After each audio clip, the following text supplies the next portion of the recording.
Good cold morning to you. Welcome inside the Bottom Line. We're late, but we're here. You see Juju down the corner. He'll be on in about 20 minutes. He's going to call us about 8:30. A lot of things going on. Just a couple notes of local interest. Lenoir-Rhyne, I think, for the first time in history, I believe, will be hosting a state championship game. I believe that's right. Well, now I'm talking about in the current. Yeah. Coach Parker told me that, and this has been a long time ago, he and I were talking in Butch, and he was telling me that I think one time that Maiden and Newton played at LR. I mean, I know it's not state championship, but yes. I think he said Coach Brown may have moved again. That's that. That's a little before my time. Before I was playing. That is correct, but there's never been a state championship game. Yeah. Other than when they used to do it on home site. I just think that's really cool. Back in the home site, and they should. It's great. That's a great place for it. It is. And if I'm not mistaken, isn't it Murphy and Tarboro? Because Bavard Breeze was the other, but Murphy and Tarboro, a great location for both of them. It's accommodating. Yeah. And it brings, the whole thing with going to Chapel Hill and Wake and all, that's really neat. Yeah. But it's, you get in that stadium, you don't fill it up, obviously. No. Yeah.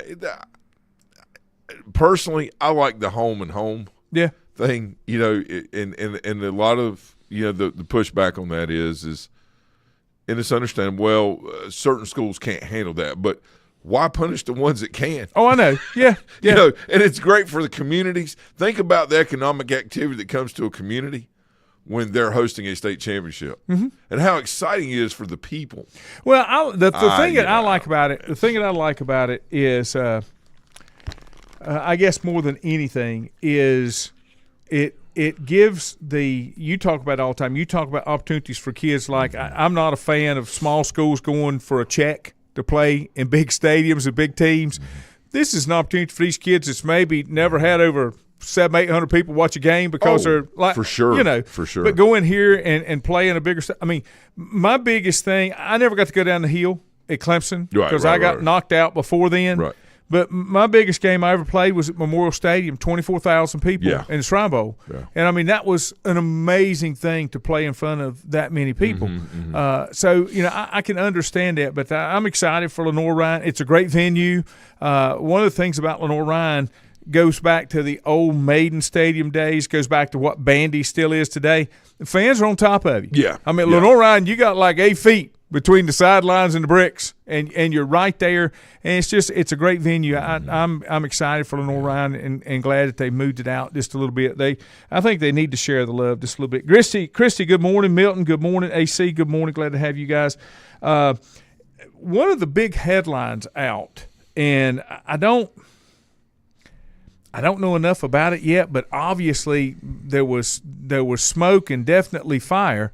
Sharon Moore, I believe that's the correct name, Michigan coach, got fired. Yeah. And was arrested for inappropriate behavior. I don't know what's going on, but the first line after the headline in the article was he was not fired for football reasons, which usually this time of year, that's why you get fired, is football reasons. And that was not the reason. So he was arrested? He was arrested, inappropriate behavior. I don't know. There's more. That's an evolving thing. That's okay. We have not heard the last of that. But, he was arrested last night. Well, it's interesting because earlier in the year I was listening. I may have been on ESPN. It could have been Fox. Whatever. Just listen to one of them. And they were and one of the people that were talking were saying that, he was not Michigan's ideal coach and that they were, eventually going to have to get rid of him. Well, they want to continue because he's on Harbaugh's staff. Right. It was a continuity thing, and I understand that. No, and I'm not agreeing or disagreeing with him. What I'm saying is it was just interesting that they brought that was brought up, and then, of course, this happens. It says Sharon Moore was in custody in the Michigan County Jail. It's Washtenaw, I think is the county, Wednesday night as a suspect in alleged assault, just hours after he was fired as Michigan's football coach for having what the school said was an inappropriate relationship with a staff member. He was initially detained by police in Saline, Michigan on Wednesday, then turned over to authorities in Pittsfield Township for investigation for potential charges. They released a statement at 4:10 yesterday for the purpose of investigating an alleged assault. Suspect in this case was taken into custody. The incident does not appear to be random in nature, and there appears to be no ongoing threat to the community. Now, it doesn't say here if he has been released or exactly what's going on, but that's, you got to hate it for Michigan. You got to hate it for Michigan and for the kids, but there's something going on. This is an evolving story that's going to continue. So we'll kind of see how that evolves. Wow. Going back to a Lenore Ryan connection, Mike Jacobs, one coach back from Doug Socha, that's at Lenore Ryan now. Moved. He came from Notre Dame College, which is Division II. Came down to Lenore Ryan, went to Mercer, and now Mercer. He's gone to Toledo. And so he has moved from Division II FCS he's up to one. to FBS. He's in the Group 5, but he has still moved on. He's won everywhere he went. Yeah. Now his last game with Mercer was ugly, 47-0 at the hands of South Dakota in the playoffs after a first round bye. South Dakota. And I mean South Dakota, North Dakota. That's bad news in that division in that classification. They for real. You watch them play. Yes. You know what's interesting to me? I love watching the FCS No, I games. do too. Especially playoffs. They play really, really hard, and they play I mean, people call it traditional football, whatever, but I mean, they're lining up with tight ends and fullbacks. They're playing 4- and 5-man fronts. Well, what we're accustomed to. And it's that type of and I say athletically, it's one step below what we watch, on Saturdays a lot. That's probably but really it's true. Only size and speed, right? It's probably a great game. True to a certain degree, but it is really, really good football, and they line up and play between the they line up and play a lot of football between the tackles. Lane. There's a lot of play action. There's some shotgun and things like that, and they run some zones and different plays, but I got to tell you, when they need 2 yards, there's 3 or 4 guys in that back, or 3 guys, 3 guys in that backfield. So you're exactly right. How about this one? How about this craziness? If you're an Indianapolis Colts fan and you're thinking they just brought back Phillip Rivers after 5 years and watched him in workouts yesterday. He looks like Phillip Rivers, but a little tighter. Mm-hmm. He's 44 years old. Mm-hmm. Tell me. At least he's not Brian St. Pierre. Okay. Do you remember when John Foxer brought Brian St. Pierre off the couch? Yeah. He was not a player to start with. Right. I heard people talking about it yesterday, and I don't think anybody's going to worry about his arm strength. Most of the quarterbacks can still sling it. You're not going to worry about his mobility or his running ability because he never had it when he was in the NFL to start with. But, boy, he's going to have a quick trigger to get rid of it. The problem is they got backup quarterbacks on that, but they're all hurt. Everybody's hurt. The problem with all of this is the quarterback position. I've talked about this for years on this show. Is trying to be turned into something that cannot be sustainable and functional in the NFL. Mm-hmm. Lamar Jackson has missed at least 1 week of practice. I saw something last night on SportsCenter or on NFL Live or whatever it was, for several weeks this year. Mm-hmm. What I'm saying is he's a great talent and obviously a great player. He's an all-praise been MVP. But this narrative of a running quarterback, that is not what is needed in the NFL. If it was, then every year we hear about, oh, this kid's explosive. He can do – I mean, we heard the thing with Anthony Richards. We heard it with, Tua. We've heard it with all these players. The one that's won the Super Bowl that can do those things is who? Jalen Hurts. But yet he's probably most underrated of any quarterback throwing the football. This whole thing is just This is where the NFL is. They're bringing back a 44-year-old, but every year we see in the draft, these 5 quarterbacks, these are the gold. This is the ticket.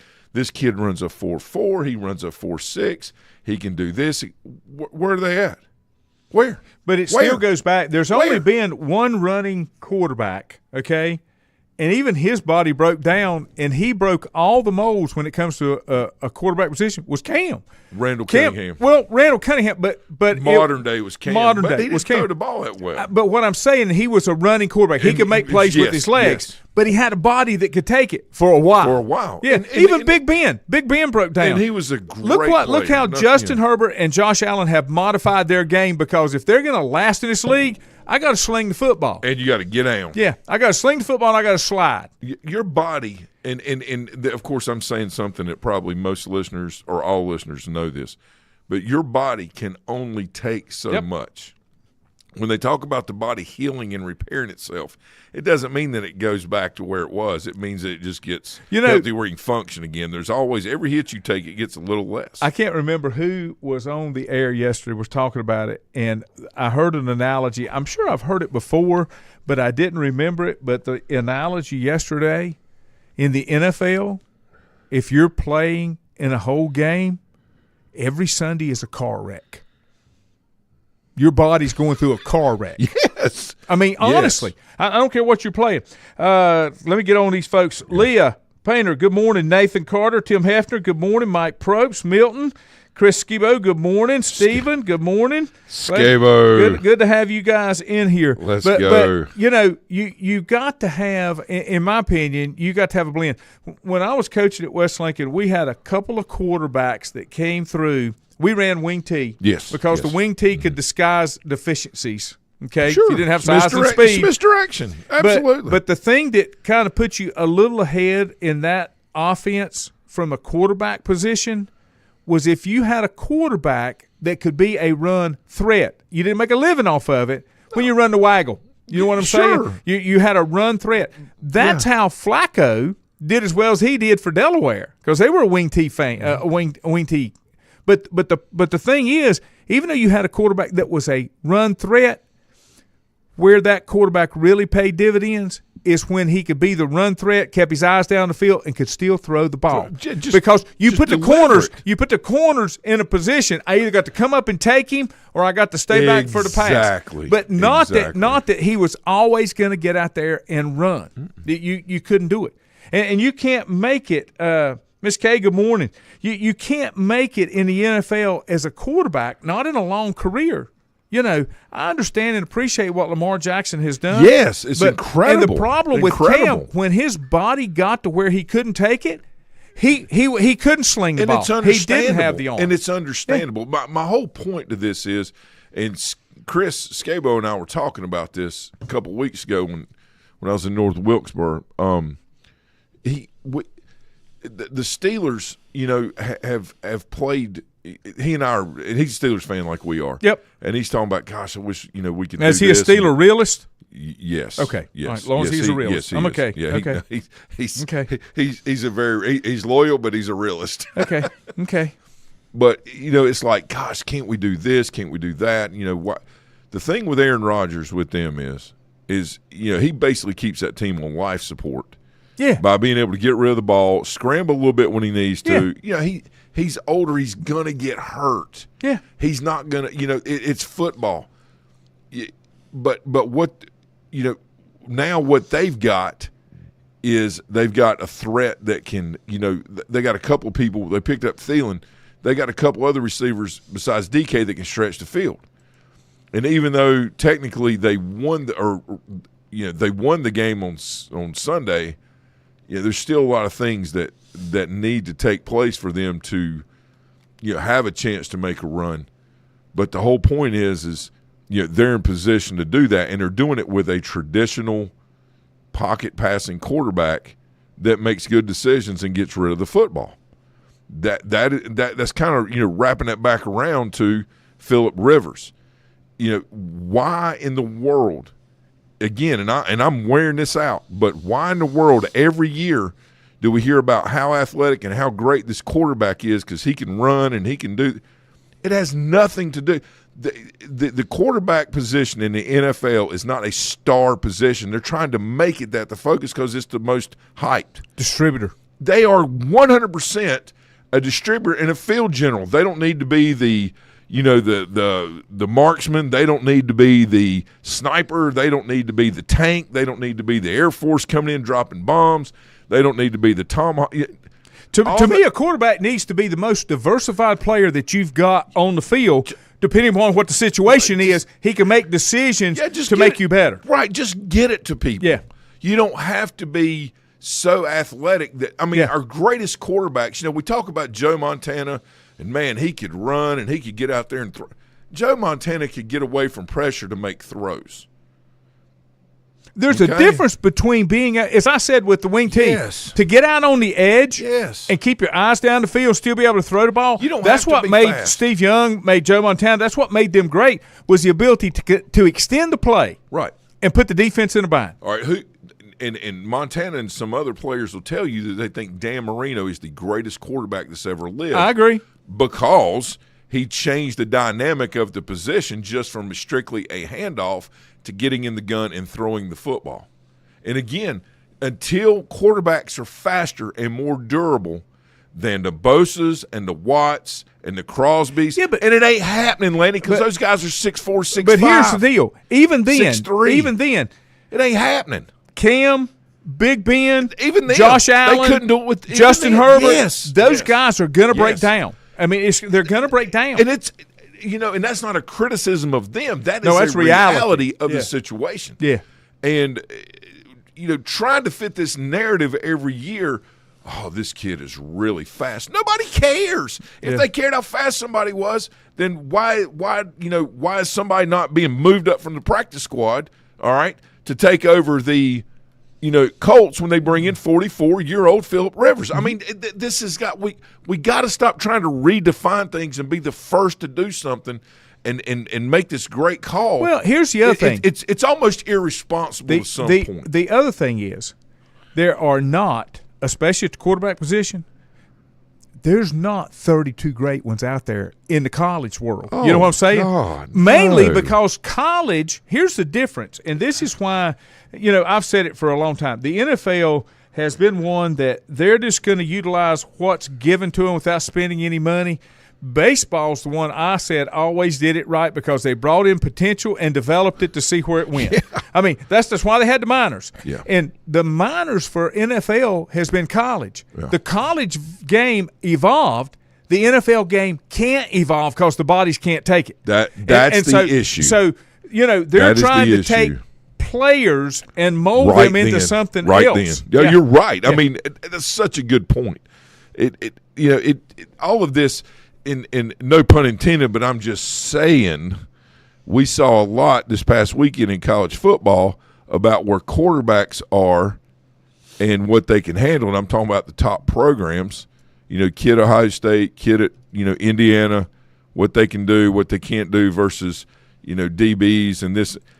My thing is, if we can get Indiana and Ohio State, if we can see how they will do against SEC defenses, and I'm talking about the offense just in general, Lanny, and then the quarterback play, especially, what I'd really like to see is Georgia against Ohio State. Mm-hmm. I would really like to see that matchup because then I could see how good the kid from, the quarterback from Ohio State is when he has to make decisions with basic. And when I say this, I don't think it's too far stretched. It's arguable. I don't think it's too far stretched of an NFL defense. That's maybe a year or two away from being an NFL, but you know what I'm talking about, the speed, the size, all these things that these two players, Indiana, the same thing, that haven't had to go against all year. I can understand the argument. I disagree with it, but I can understand the argument. Well, Indiana's played Oregon. Indiana, listen. Watching Oregon play, they are a fantastic football team, and they play very good defense. Their offense is good. They don't play the same game as Georgia and Ole Miss does on the defense side of football. Mm-hmm. I mean, they don't, and that's not a criticism. It's just, and I say it's a fact. It's something that remains to be seen, but I feel really strong about that. Mm-hmm. I agree. And here we go, and talking about this playoff thing. Holy cow, man. Holy cow. So you get the 5 conference champions in that you want, and then you take the next 7 best teams? I don't know. There's no perfect system, but you've either got to get all conference champions, go back to 8. I'm just giving an example. Go back to 8 teams, have all the number ones and then the second place finishers. Maybe go to 64 conferences. 8 conferences, 64 teams. And then do it that way and get them in. And that way you've got the ones and twos. You're not going to fix it till somebody gets in charge. Because right now, everybody thinks they've got the biggest empire. They're all calling for it, but nobody's stepping up to do it. And I'm going to say one thing, and Juju's joined us online. Oh. I'm going to say one thing, and I'm going to make it very, very clear here, okay? Notre Dame, stop whining. The ACC did what they were supposed to. They took up for their full-time member. That's right. If you want to be a full-time member, there are plenty of conferences that will take you. You can't have your own nest egg, your own treasure chest. If you want to compete for a national championship, you're going to have to do it like everybody else. I don't think they get any breaks. I don't care if it is the Gold Dome. Good morning to you, sir. Yeah. Hey, Lanny. Good morning to you. How are you, bud? All right. Hey, good morning, guys. Good morning. We were just exploding as we should. I do want to bring up Andrew's. Andrew's comment that he said, and I put absolutely no stock in it whatsoever. Travis, good morning. He said Cam Newton said it was a slap in the face for the coach to pick up. Come Rivers. on, man. They can do whatever they want to. It's not it's where things are because in the scheme of things, they're trying to implement players into a system that cannot function. And I say long term, even in the short term. Yeah, but I'm going to say, I think Cam Newton's his comments were more, how would you pick him up in somebody like me? Well, first of all, Cam, you can't throw the ball. Come on. And what you made your living off of in football, you can't do it now. And nobody wants that circus on the roster. We saw what happened when he went to New England. Okay, we'll turn the page. Good morning to you, sir. Oh, yeah. Good morning, guys. How are you? Now, I got to ask you. I got to ask you because you're a Steeler fan as well. Bob, good morning. Chris Skibo said that he is a Steeler realist. Are you a Steeler realist, Juju? I think I like to. Yeah, I think I probably easy. To call myself a realist. Easy. I am. Okay. Well, I can go ahead and tell you, I did not drink the Aaron Rodgers Kool-Aid. No. Boo. Because Lanny. all they did was Band-Aid it. And I put the Steelers like I put college football in the playoffs. Until they get real about having to fix the situation and quit Band-Aiding it, it's not going to change. But the NFL, they have to Band-Aid it because they got, like we talked about earlier, they got 3 to 4 years, and then the guys are normally just beat up so bad they can't play anymore. Yeah. Hey, bud, what's going on in your world, my friend? Getting ready for the state football championship games on Saturday. That's the big thing. Yeah, we were talking about that earlier. This has never happened. There's never been a state championship game at Lenore Ryan on the high school level. Is that correct? Technically, yes, since the North Carolina High School Athletic Association came to be, there were, I want to say, state championship games played with the old Western like Ridgeview.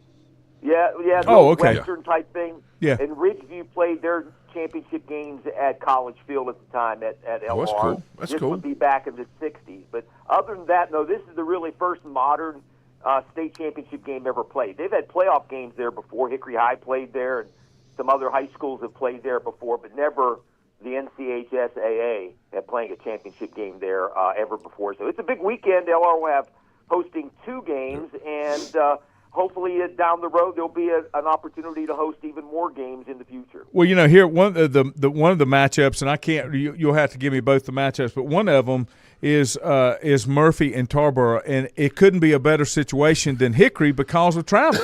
I would say that those two teams are close to 8-9 hours apart. Yeah, it's about 4 hours in between. You're right. Yeah, it worked out perfectly in terms of travel for those two schools, indeed. Yeah, and the other matchup that's there? It is Brevard playing Reedsville. Perfect. Okay, perfect. Yeah, perfect. And that one's okay too. Yeah, that one's okay too. Perfect. So I think it's good. I think it's good for Lenoir-Rhyne. I think it's a great venue. I've never understood why Lenoir-Rhyne wasn't utilized. I don't understand, especially why UNC Charlotte is not utilized more, because they're your central. They're twice the size that Lenoir-Rhyne is, and the chances of even the big boys bringing in more than 15,000 fans is a little unusual, I would think, in a high school matchup, even on state championship level.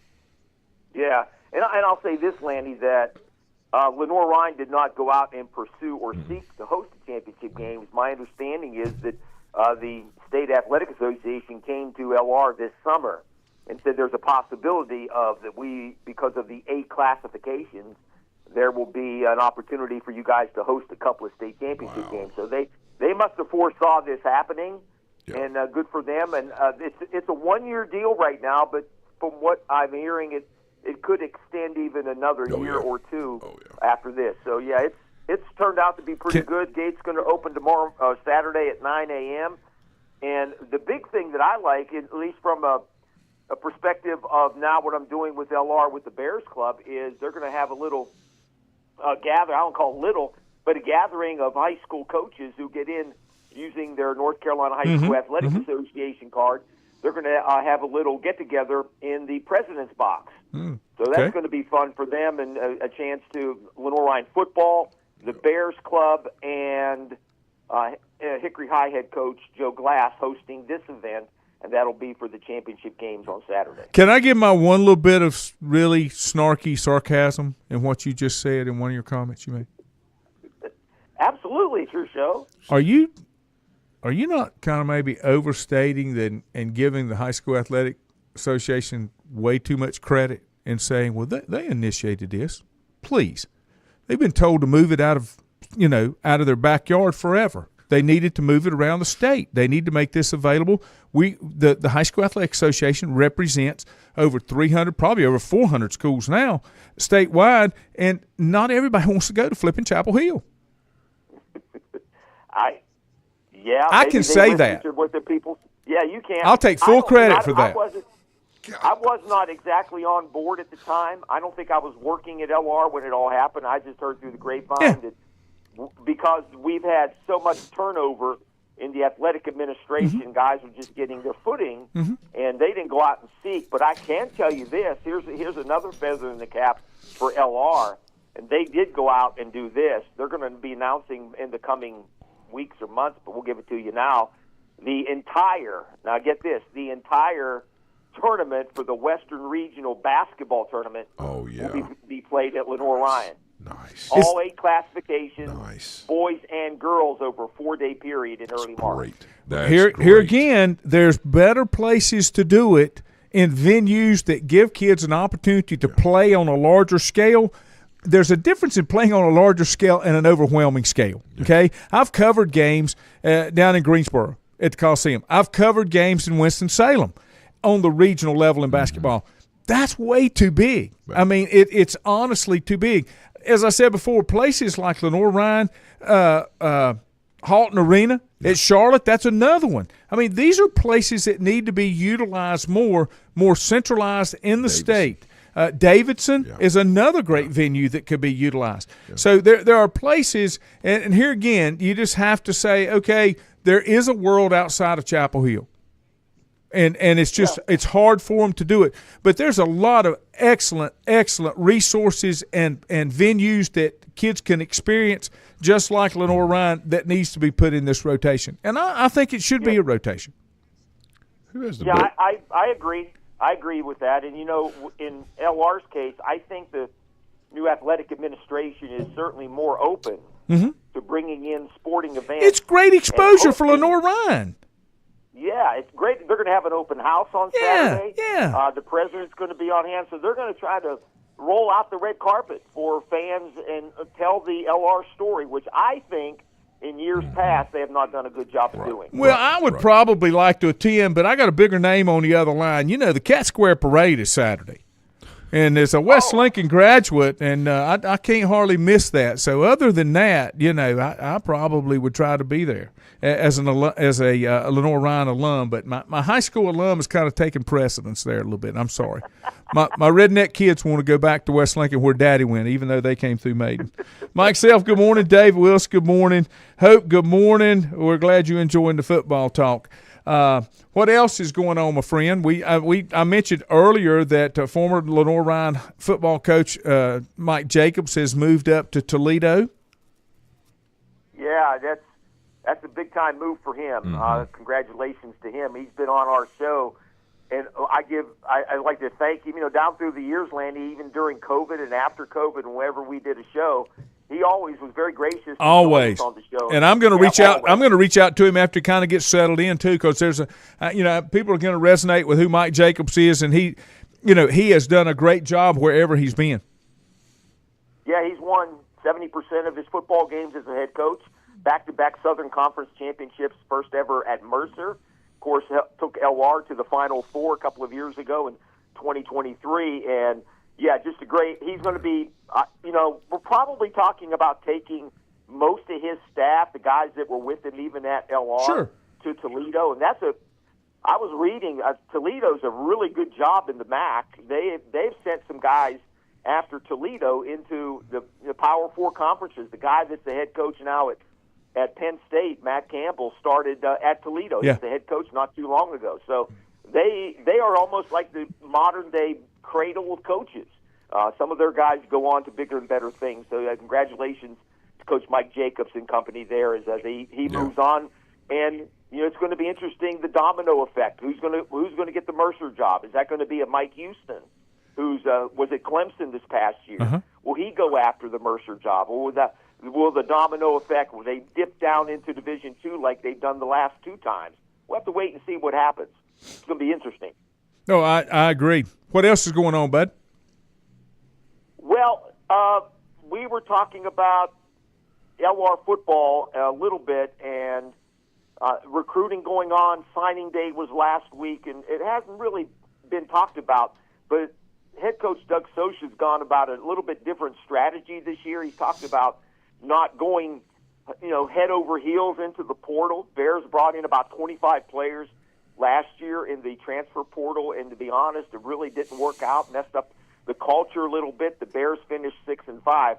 They're dipping into the portal, but they're not going to live in the portal. They but they got about 9 or 10 commitments over the weekend. They had a recruiting trip here on campus, and that's interesting. Most of those kids are going to be high school kids and or junior college, but not necessarily Division I or Division II transfers. I think that's a big thing, because when the Bears fall 6-5, and I'll be honest, Lanny, there have been I don't say a lot of backlash, but you've heard from a lot of the alums and followers and fans about the expectations are a lot higher. And Lenore Ryan's one of the top 10 winningest programs in Division II over the last 15 years, and 6-5 a lot of times is not what they're used to. That same problem and issue and outlook is happening right up the mountain as well. When you set standards of where Lenore Ryan's been, in the very recent past, and the same thing at Appalachian, it becomes, wait a minute, what happened? We didn't change anything. The people that are committed to the program, whether it's alumni, fans, whatever, we didn't change. What happened?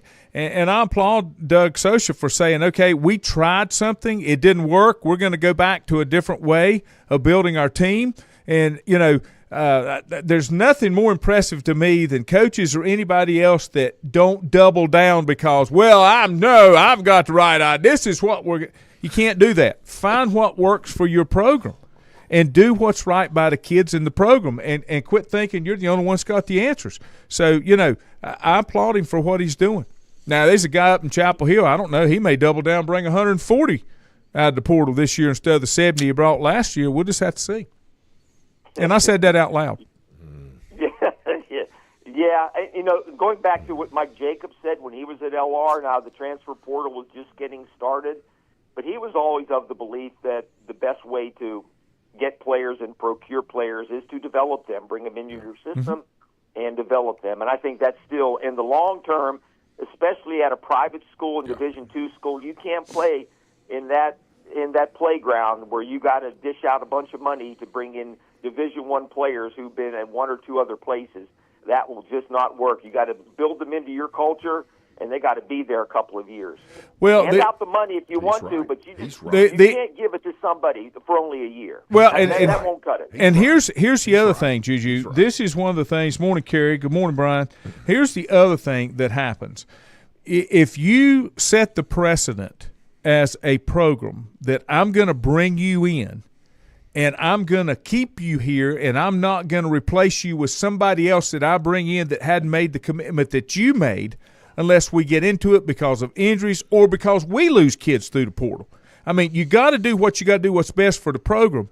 But, you know, goes back to what we were talking about. You know, the college football has been the minor leagues of the NFL, and it's not working now, especially on the quarterback level, because the NFL and the college level don't play the same game. So baseball did it right for so many years with the minor league system. They go out and they find players and they develop them, just like Coach Sosha's saying, you know, and Coach Jacobs. I got to bring in players that I can develop, that I can commit to, and I got to get them to commit to me. You can't control that kid and whether he commits to you, but all you can do is commit to him.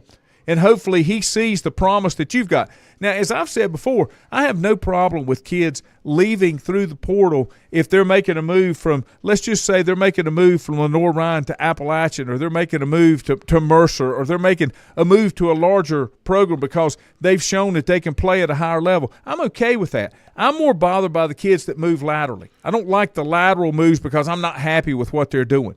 That's not going to work. And if you weren't happy there, what makes you think you're going to be happy when you get over here? Yeah, you're right. It's a whole different world. Once you get a kid into your program, you got to almost recruit him again. Sure, you do. Each season's over with, and try to retain him. Yeah, but if you build a culture and you have stability in your coaching staff, and you're not changing coaches every couple of years, then you can do that. But here's the deal, Juju. If you've got the right kind of culture, you're not having to recruit them again. They want to continue in what you've already built. That's the difference. The problem is I think, to me, it's not as much as recruiting those kids to stay. It's making sure that you build the situation and culture so they want to stay. Well, that's the problem. And this goes back kind of what Juju's talking about. This goes back 30, 40 years when you know I was in college. This whole thing started with over-recruiting by larger schools. Yeah. So, in essence, I know a guy south of the border does that all the time. It's not working out real well now. Right, but you know, having 3 or 4 players come in that are college freshmen, you know, that play the same position, and then letting them battle it out. Well, that doesn't foster a lot of loyalty when kids are looking for a school that they can go where they can trust. You know, it's like, well, it's not that they don't want to go work for that position, but when they go in and they have to compete against 4 other people that are the same age, and you're all now small fish in a big pond, nobody steers away from competition. What they steer away from are 2 things. Is the environment good or bad, and am I getting an opportunity? And for a long time, these larger schools over-recruited. Now, Saban brings up a good point in College Game Day and, you know, other things he talks about that we watch clips on the internet where they bring a kid in and they develop them over 3 or 4 years. And he said one thing that an NFL coach never asked him is how good was that player as a freshman or sophomore? Right. You know, the scouting system, and they talk about their development, their commitment, things like that.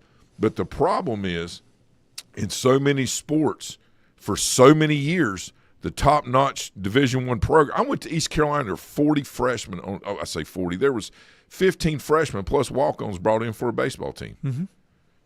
And everybody had a little bit of scholarship money. Everybody, you know, back in the day, a little bit. That's crazy. Well, nobody told us that when we were, you know, deciding whether we were going to go to school there or not. I show up and there's 15 freshmen.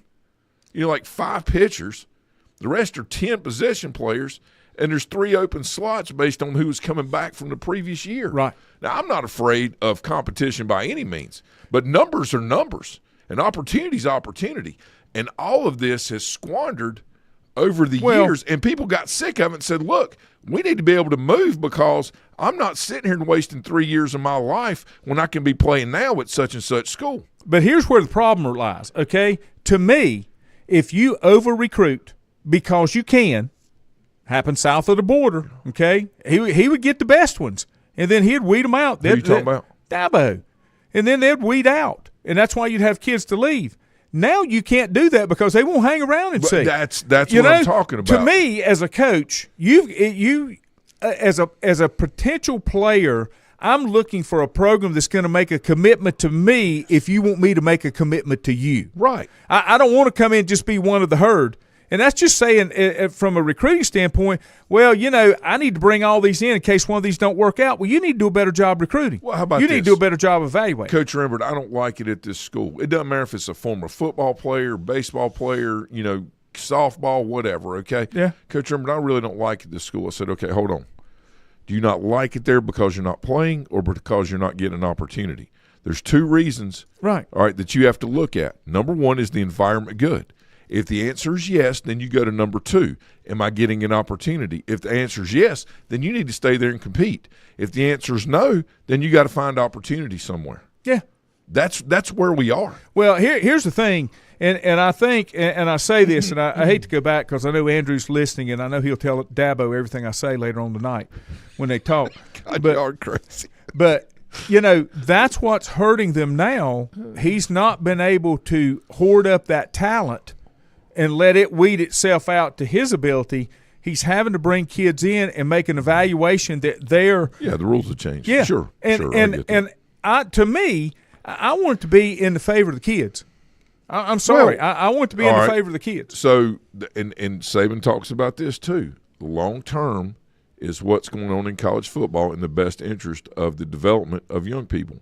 And, I think a lot of people with a lot of life experience that are successful will say no, because things have to go in stages in life. You have to hit a certain stage, complete it, to go to the next one. You can't just all of a sudden go from a good high school player to stardom, get paid money, stay there a couple of years, and all of a sudden not work out. And you're like, well, but you told me I was the best. Why am I not right? That's crazy. No, I agree. You have to earn your way through things in life.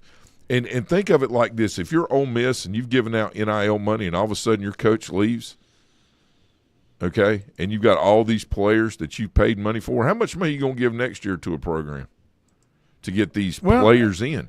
This is a problem. Yeah, but I told you when all this started, when all this started, I told you this thing will fix itself.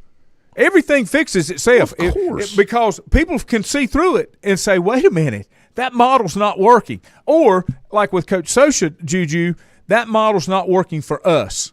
We can't be who we need to be unless we change and go back and do things a little bit different so that it fits and we make the commitments. Yeah. So, I've said all along, everything will take care of itself. That's just the way it is. That's just the way the world works. Yeah, and there are a lot of people out there that, be it either fans or boosters, players, even coaches that just don't have the patience that they once had to do and implement the things you guys are talking about. Yeah. No, you're exactly right. And I think, Juju, what has to happen is you have to have somebody come in that's got credibility. And when I say come in, and when I say you, I'm talking third person, just anywhere. And they've got to come in and say, look, this is what we're going to do. This is how we're going to implement this, and this is our process. And what happens is when you set expectation, people might not like the results, but they can't be upset because you told them what you were going to do and what your plans were. It's like that in coaching too, and like you said, in a world of social media where everything is now, that's not a favorable approach, but it is a winning one long term. It's one that players can trust, and parents that are not worried about anything but the growth and development of their child instead of how much money they're getting paid, it's one that they trust. And so, where do we go from here? You're right. Well, okay, I got to go to work. I don't know what y'all got to do. Hey, what are you talking about? This retirement thing, I ain't got it figured out. Retired. You know what I'm saying? You're retired. Anything else you got, Juju? I'm good to go, guys. Okay. Well, we'll try to do this again We don't exactly have a set date. It's just, whenever you call me, whenever Four calls me. Thursday looks good. Okay. Well, that's when Juju kind of hooks up. Here's a guy that I'm trying to get in the mix with us one day, Mike Bice. I told Mike the it's open. Oh, yeah, absolutely. We do phone, we do video. Absolutely. He can come in studio, Coach whatever Bice he wants to do. great. Yep, we get him great. in as well. Juju, have a good one, my friend. And right, you too, best guys. of luck for Phillips. the championship game. I'm excited for Lenore Ryan. It's a big I deal. think it'll be good for everybody. Yep. Absolutely. All right. You guys have a good weekend. Same to you guys. See you, have brother. a good one. We'll see you probably, I don't know, next week. Who knows? May Thursday. see you before then. Thursday? Thursday. All right. He said it right there. You got it. See you guys.